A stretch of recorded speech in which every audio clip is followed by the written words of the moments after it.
Hello friends, welcome back to my YouTube channel. ಇವತ್ತು ನಮ್ಮ ಅಪಾರ್ಟ್ಮೆಂಟಲ್ಲಿ Kannada Rajyotsava celebration ನಡೀತಾ ಇದೆ. ಅದು ತುಂಬ ಲೇಟಾಗೆ ಮಾಡ್ತಾ ಇದ್ದಾರೆ. ಲಾಸ್ಟ್ ಇಯರು ನವೆಂಬರ್ 1ಗೆ ಮಾಡಿದರು. ಈ ಸಲ ತುಂಬಾ ಲೇಟಾಗಿ ಮಾಡಿದ್ರು. ನಮಗೆ ಇದು ಫಸ್ಟ್ ಟೈಮ್ ಸಿಗ್ತಾ ಇರೋದು. ಬಿಕಾಸ್ ಲಾಸ್ಟ್ ಇಯರು ನಾವು ಊರಲ್ಲಿದ್ವಿ, ಹಾಗಾಗಿ ಸಿಕ್ಕಿರಲಿಲ್ಲ. ಈ ಸಲ ಫಸ್ಟ್ ಟೈಮ್ ಸಿಗ್ತಾ ಇದೆ. ಹೇಗೆ ನಡೀತಾ ಇದೆ ಅಂತ ಕ್ಯೂರಿಯಾಸಿಟಿ ಇದೆ. ತುಂಬಾ ಅರೇಂಜ್ಮೆಂಟ್ಸ್ ಎಲ್ಲ ಮಾಡಿದರು. ನೋಡಿ, ಈ ಕಡೆ ಬಂದರೆ ಫುಲ್ ಸ್ಟೇಜಸ್ ಎಲ್ಲ ಹಾಕಿ ಅರೇಂಜ್ಮೆಂಟ್ ಮಾಡಿದ್ದಾರೆ. ಹಾಗೆ ಈ ಕಡೆ ಇಲ್ಲಿ ಬಸವ ಬರುತ್ತಲ್ಲ, ಅದು ಯಾವಾಗಲೂ ಬರುತ್ತೆ, ಮೋಸ್ಟ್ಲಿ ಅದೇ ಬಸವ ಅನಿಸುತ್ತೆ. ಮತ್ತು ಹಾಗೆ ಜೊತೆಗೆ ಒಂದು ಚಿಕ್ಕ ಕರುನ ಕೂಡ ತೊಗೊಂಬಂದಿದ್ದಾರೆ. ಹಾಗೆ ಈ ಕಡೆ ಫುಲ್ ಶಾಪ್ಸ್ ಎಲ್ಲ ಅರೇಂಜ್ ಮಾಡಿದರು. ಬಟ್ಟೆ ಶಾಪ್ಸು, ಮಕ್ಕಳ ಆಟ ಸಾಮಾನು, ಹಾಗೆ ಈ ಜುವೆಲ್ಸ್ ಐಟಮ್ ಬರುತ್ತಲ್ಲ ಅದು, ಪಾನಿಪುರಿ, ಈ ಸ್ನ್ಯಾಕ್ಸ್ ಐಟಮ್ ಎಲ್ಲ ಬರುತ್ತಲ್ಲ ಅದ್ರ ಶಾಪ್ಸ್ನ ಕೂಡ ಇಟ್ಟಿದ್ರು. ಹಾಗೆ ಅದರ ನಂತರ ಇಲ್ಲಿ ಮಕ್ಕಳದು ಆಟದೆಲ್ಲ ಇಟ್ಟಿದ್ರು. ಈ ಕಡೆ ಟ್ರೈನು, ಹಾಗೆ ಇಲ್ಲಿ ಜಾರುಬಂಡೆ. ಹಾಗೆ ಇರೋ ಚಿಕ್ಕ ಜಾಗದಲ್ಲಿ ಆದಷ್ಟು ಎಷ್ಟಾಗುತ್ತೋ ಅಷ್ಟರ ಮಟ್ಟಿಗೆ ರೆಡಿ ಮಾಡಿದ್ದಾರೆ. ಹಾಗೆ ಪಾಪು ಇಲ್ಲಿ ಜಾರುಬಂಡೆ ಆಟ ಆಡ್ತೀನಿ ಅಂದ, ಅವನಿಗೆ ಆಡಿಸ್ತಾ ಇದ್ದೀವಿ. ಅರೇಂಜ್ಮೆಂಟ್ಸ್ ತುಂಬ ಚೆನ್ನಾಗೇ ಮಾಡಿದರು. ಹೋದ ವರ್ಷ ನಮಗೆ ಇದು ಮಿಸ್ ಆಗಿತ್ತು, ಹಾಗಾಗಿ ಈ ವರ್ಷ ಅಂತೂ ನಾನು ಕಾಯ್ತಾ ಇದ್ದೆ ಯಾವಾಗ ಮಾಡ್ತಾರೇನೋ ಅಂತ. ಆ್ಯಕ್ಚುಲಿ ನಾಳೆ ಊರಿಗೆ ಹೊರಡೋದಿತ್ತು, ಹಾಗಾಗಿ ಫೈನಲಿ ಇವತ್ತು ಸಿಕ್ತು ನಮಗೆ. ಹಾಗಾಗಿ ಅದೊಂಥರ ಖುಷಿ ಇದೆ. ಯಾಕಂದರೆ ನಮ್ಮ ಭಾಷೆ ಸೆಲೆಬ್ರೇಷನ್ ಅಂದರೆ ಅದೇನೋ ಒಂಥರ ಬೇರೆ ರೀತಿಯೇ ಫೀಲ್ ಆಗುತ್ತೆ. ಹಾಗಾಗಿ ಒಂಥರ ಖುಷಿ ಇದೆ. ಹಾಗೆ ಸ್ವಲ್ಪ ಹೊತ್ತು ಪಾಪು ಆಟ ಆದಮೇಲೆ ಅಲ್ಲಿ ಸ್ಟೇಜ್ ಪ್ರೋಗ್ರಾಮ್ ಸ್ಟಾರ್ಟ್ ಆಯಿತು. ಹಾಗಾಗಿ ಅಲ್ಲಿ ನೋಡೋಣ ಅಂತ ಹೋದ್ವಿ. ಇವಾಗ ಇನ್ನೇನು ಸ್ಟಾರ್ಟ್ ಮಾಡ್ತಾ ಇದ್ದಾರೆ. ತುಂಬ ಜನ ಗೆಸ್ಟ್ ಕೂಡ ಬಂದಿದ್ರು. ಕರ್ನಾಟಕ ರಾಜ್ಯೋತ್ಸವ ಕನ್ನಡ ನವೆಂಬರ್ 1ನೇ ತಾರೀಕು ಮಾಡಿಬಿಡೋದು, ಮತ್ತೆ ಮಾತೇನಿಂದ ಮರ್ತ್ಬಿಡೋದು ಅಂತ ಅಲ್ಲ. ಸೊ ನಾವು ಯಾವಾಗಲೂ ಕನ್ನಡಿಗರಾಗಿ ಕನ್ನಡ ಭಾಷೆಗೆ ಪ್ರಾಮುಖ್ಯತೆಯನ್ನು ಕೊಡಬೇಕು. ಹೆಚ್ಚು ಕನ್ನಡನ ಓದೋದನ್ನ ಬರೆಯೋದನ್ನ ಕಲಿಬೇಕು. ಅದಕ್ಕಿಂತ ಇನ್ನೂ ಹೆಚ್ಚಾಗಿ ಕನ್ನಡ ಮಾತಾಡ್ಸೋದನ್ನ ಕಲಿಬೇಕು. ನಮ್ಮ ಕರ್ನಾಟಕ ರಾಜ್ಯದ ಪ್ರಮುಖ ನದಿಗಳು ಹೇಳಿ ಸರ್.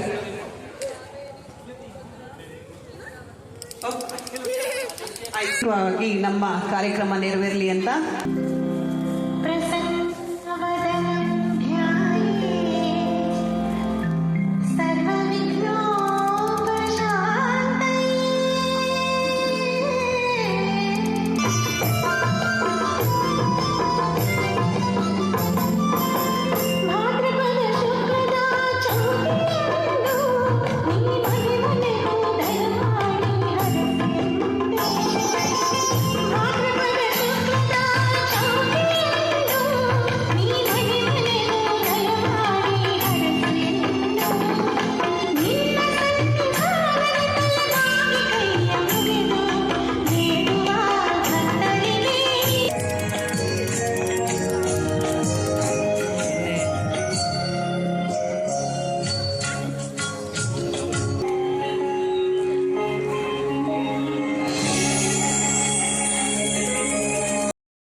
ಕರ್ನಾಟಕ ರಕ್ಷಣಾ ವೇದಿಕೆ ಸ್ವಾಭಿಮಾನಿ ಬಣದ ವತಿಯಿಂದ 70ನೇ ಕನ್ನಡ ರಾಜ್ಯೋತ್ಸವವನ್ನು ಅರ್ಥಪೂರ್ಣವಾಗಿ ಈ ಬಡಾವಣೆಯಲ್ಲಿ ಸದ್ಭಾವನಾ ಬಡಾವಣೆಯಲ್ಲಿ ಕಾರ್ಯಕ್ರಮವನ್ನು ನನ್ನ ಇಲ್ಲಿಯ ಕಾರ್ಮಿಕ ಘಟಕದ ಅಧ್ಯಕ್ಷರಾದಂತಹ ನಮ್ಮ ರೆಡ್ಡಿಯವರಿಂದ ಈ ಕಾರ್ಯಕ್ರಮ ಅಚ್ಚುಕಟ್ಟಾಗಿ ನಡೀತಾ ಇದೆ.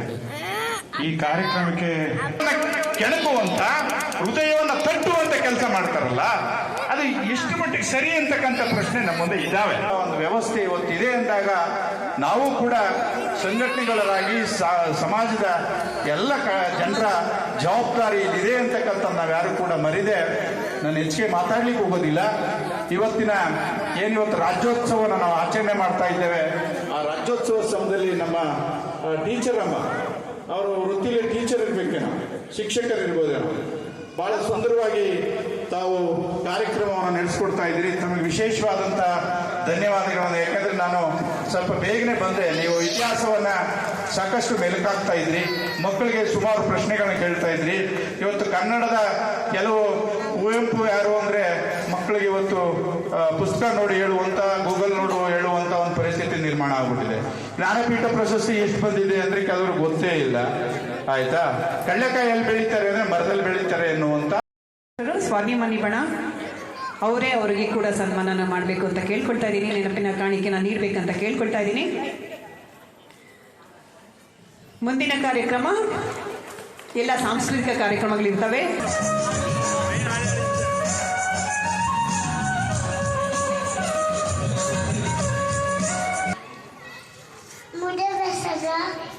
ದನಿ ದೊಡ್ಡದ ಸಮುದ್ರ ಇದೆ ಸಮುದ್ರ ಇದೆ. ಸಮುದ್ರ ಅದರಲ್ಲಿ ದೊಡ್ಡದ ಶಿವನ ದೇವಸ್ಥಾನ ಇದೆ. ಚಂದದೊಂದು ಶಿವನ ದೇವಸ್ಥಾನ ಇದೆ.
ನಾನು ಬಾಲಾಜಿ ಲ್ಯಾವಿಶ್ನಲ್ಲಿ ವಾಸವಾಗಿದ್ದೇನೆ.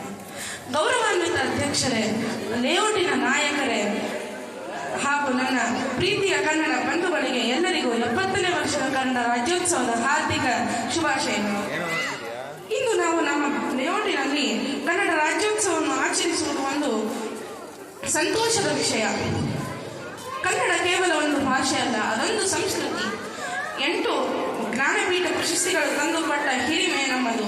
ಪಂಪ, ರನ್ನ, ಬಸವಣ್ಣನವರಿಂದ ಹಿಡಿದು ಕುವೆಂಪು, ದ.ರಾ ಬೇಂದ್ರೆಯವರಿಗೂ ಅಸಂಖ್ಯಾತ ಮಹನೀಯರು ಈ ಭಾಷೆಯನ್ನು ಶ್ರೀಮಂತಗೊಳಿಸಿದ್ದಾರೆ. ನಮ್ಮ ಜವಾಬ್ದಾರಿ ಏನೆಂದರೆ ನಾವು ಎಲ್ಲೇ ಹೋದರೂ ಕನ್ನಡ ಭಾಷೆಯನ್ನು ಉಳಿಸಬೇಕು. ನಮ್ಮ ಮನೆಯಲ್ಲಿ ಕನ್ನಡ ಭಾಷೆಯನ್ನು ಮಾತಾಡಬೇಕು. ನಮ್ಮ ನೆರೆಹೊರೆಯವರಿಗೆ ಕನ್ನಡ ಭಾಷೆಯನ್ನು ಪ್ರೀತಿಯಿಂದ ಹೇಳಿಕೊಡಬೇಕು. ಎಂತಾದರೂ ಎಂದೆಂದಿಗೂ ನೀ ಕನ್ನಡವಾಗಿರು ಎಂಬ ಕುವೆಂಪುರವರ ವಾಣಿಯಂತೆ ನಾವು ಎಲ್ಲೇ ಇದ್ದರೂ ನಮ್ಮ ಬೇರುಗಳನ್ನು ಮರೆಯಬಾರದು. ಈ ಸುಂದರ ಕಾರ್ಯಕ್ರಮವನ್ನು ಹಮ್ಮಿಕೊಂಡ ನಮ್ಮ ಲೇಔಟಿನ ಸಮಿತಿಯವರಿಗೆ ಧನ್ಯವಾದಗಳು. ಶ್ರೀಗಂಧ ಗೆಲ್ಗೆ, ಶ್ರೀಗಂಧ ಪಾಳ್ಗೆ. ಜೈ ಹಿಂದ್, ಜೈ ಕರ್ನಾಟಕ. ಧನ್ಯವಾದಗಳು. ಕನ್ನಡ ರೋಮಾಂಚನವೇ, ಕನ್ನಡ ಕಸ್ತೂರಿ ನುಡಿಯದು,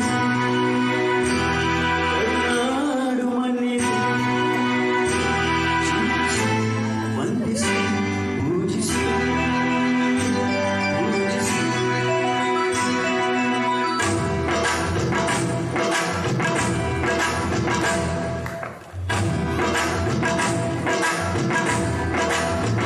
ಈ ಕನ್ನಡ ಮಣ್ಣನ್ನು ಮರಿಬೇಡ ಓ ಅಭಿಮಾನಿ, ಓ ಅಭಿಮಾನಿ. ನಿನ್ನ ಹೆಣ್ಣನ್ನು ಮರಿಬೇಡ ಓ ಅಭಿಮಾನಿ, ಓ ಅಭಿಮಾನಿ. ಸುಸುತ್ತ ಚರಿತೆಯ ತಾಯ್ನಾಡು, ಮಣ್ಣದ ಕಲೆಗಳ ನೆನಪೀಡು, ಹೆಸರಿರು ಈ ಹೆಸರ, ಈ ಹೆಸರ. ಈ ಕನ್ನಡ ಮಣ್ಣನ್ನು ಮರಿಬೇಡ ಓ ಅಭಿಮಾನಿ, ಅಭಿಮಾನಿ. ಕಣ್ಣಿನ ಹೆಣ್ಣನ್ನು ಮರಿಬೇಡ ಓ ಅಭಿಮಾನಿ, ಓ ಅಭಿಮಾನಿ.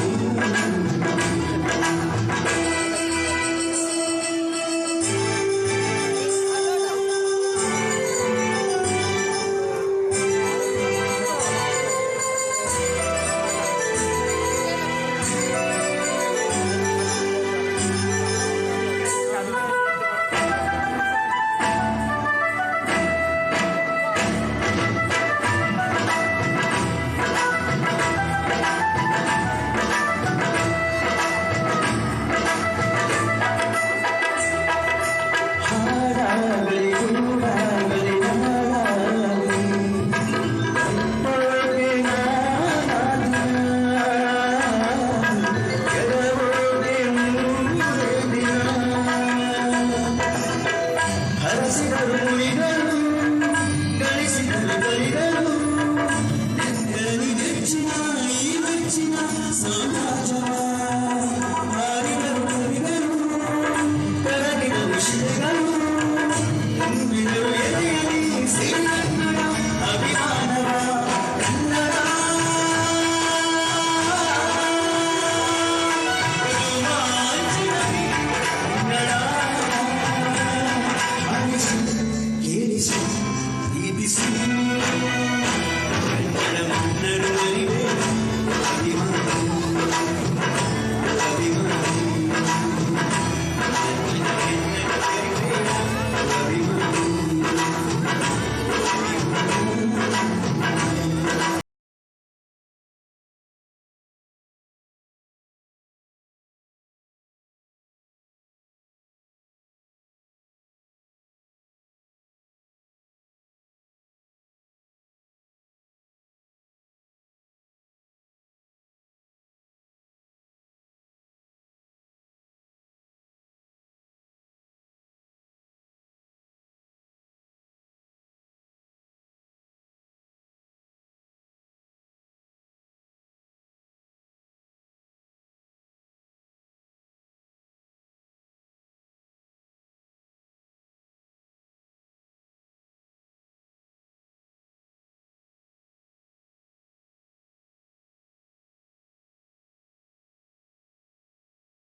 ಹಾಗೆ ಪ್ರೋಗ್ರಾಮ್ ಆಲ್ಮೋಸ್ಟ್ ಮುಗಿತಾ ಬಂತು. ಫುಡ್ ಕೂಡ ಅರೇಂಜ್ ಮಾಡಿದರು ಬಂದವ್ರಿಗೆ. ಮತ್ತು ಇನ್ನೊಂದೇನಪ್ಪ ಅಂದರೆ ನಾನು ಈ ಪುಲ್ಲೋವರ್ ಏನು ಹಾಕಿದ್ದೀನಿ ನೋಡಿ, ಇದ್ರ ಮೇಲೆ ಹೃದಯದ ಮಿಡಿತ ಕನ್ನಡ ಅಂತಿದೆ. ಇದು ಕಂಪ್ಲೀಟ್ಲಿ ಕೋಇನ್ಸಿಡೆನ್ಸು. ಇದನ್ನು ನಾನು 9 ವರ್ಷದ ಹಿಂದೆ ನಮ್ಮ ಆಫೀಸಲ್ಲಿ ಕನ್ನಡ ಸೆಲೆಬ್ರೇಷನ್ಗೆ ಅಂತ ತೊಗೊಂಡಿರೋವಂಥದ್ದು. ಸೊ ಅದು ಇವತ್ತು ನಾನು ತುಂಬ ಚಳಿ ಇದೆ ಅಂತ ಹಾಕ್ಕೊಂಬಂದಿದ್ದೀನಿ. ಇವಾಗಲೇ ನಾನು ನೋಟಿಸ್ ಮಾಡಿದ್ದು ಈ ಇದಿರೋದು. ಸೊ ಅಲ್ಲಿಂದ ಕೋಇನ್ಸಿಡೆನ್ಸ್ ಅಂತಲೇ ಹೇಳ್ಬೋದು. ಎಷ್ಟೇ ಆದರೂ ನಮ್ಮ ಭಾಷೆ ನಮ್ಮ ಹೆಮ್ಮೆ ಅಲ್ವಾ. ಹಾಗಾಗಿ ಆದಷ್ಟು ಕನ್ನಡನ ಉಳಿಸಿ, ಕನ್ನಡನ ಬೆಳೆಸಿ. ಇಷ್ಟು ಹೇಳ್ತಾ ನಿಮಗೆ ಈ ವಿಡಿಯೋ ಇಷ್ಟ ಆಗಿದೆ ಅನ್ಕೋತೀನಿ. ದಯವಿಟ್ಟು ಲೈಕ್ ಮಾಡಿ, ಶೇರ್ ಮಾಡಿ. ನೀವು ಕನ್ನಡದವರಾಗಿದ್ದರೆ ನಮ್ಮ ಚಾನಲ್ನ ಸಬ್ಸ್ಕ್ರೈಬ್ ಮಾಡಿ. ಕನ್ನಡದಲ್ಲಿ ಇನ್ನಷ್ಟು ಕಂಟೆಂಟ್ಗಳು ಬರುತ್ತೆ. ಹಾಗಾಗಿ ಮತ್ತೆ ನೆಕ್ಸ್ಟ್ ವಿಡಿಯೋದಲ್ಲಿ ಸಿಗೋಣ. ಅಲ್ಲಿವರೆಗೂ ಟೇಕ್ ಕೇರ್. ಬಾಯ್ ಬಾಯ್.